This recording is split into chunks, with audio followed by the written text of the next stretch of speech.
Whenever I build a fly rod grip like this, I like to build them out of cork rings.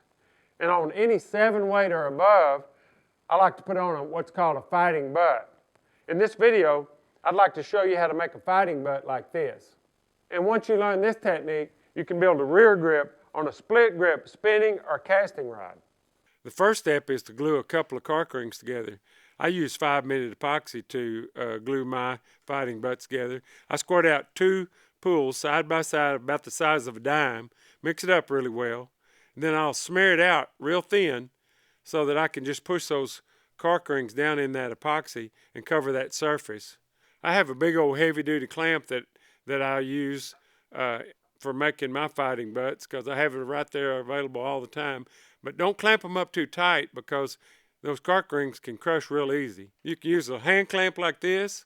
I've got another little clamp mounted on the side of the workbench, and everybody that does cork work has to have a cork ring clamp. That works good too. Okay, I've let that set up for about 20 minutes, and I have to ream that cork out to fit my blank. You know, I've got my cork lathe set up with a reamer on it, and I've got a motor control with a foot pedal so I can control the speed of that reamer. I want to ream the cork out really, really straight. If you notice, I can go kind of slow with that reamer because of my foot control. If you don't have a power reamer, you can always use a rat tail file. I've got it reamed out and it fits my blank and it's really straight. That's important. The next step is to glue a EVA butt disc onto the cork. You mix up a batch of epoxy, smear it out, and push your cork down into that smeared out epoxy. Cover those 2 surfaces, push them together. The disc is 1.5 inches in diameter and the cork rings are 1.25 inches. So center it up the best you can. Clamp them up, but don't clamp it up too tight. Okay, I've let this set up for a couple hours and it fits my rod blank really nice.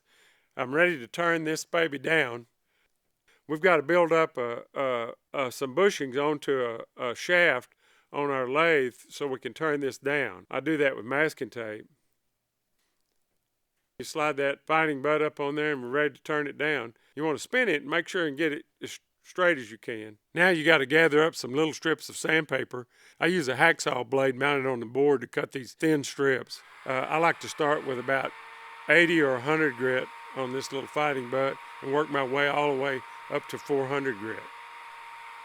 I use a piece of PVC to do the little concave work on that fighting butt. The cork is about 1 inch long. I want to cut it down to 3/4 of an inch. So I'll take an X-Acto knife and just clip off about 1/4 of an inch. The end of it doesn't shape real good, so I'll take a little X-Acto knife and just chop that off flat and then hit it real quick with sandpaper. All right, I'm up to about 220 right there, or 300, and then I'll touch it up a little bit with a little 400 and I'm done. Some rod builders like to use as high as even 600.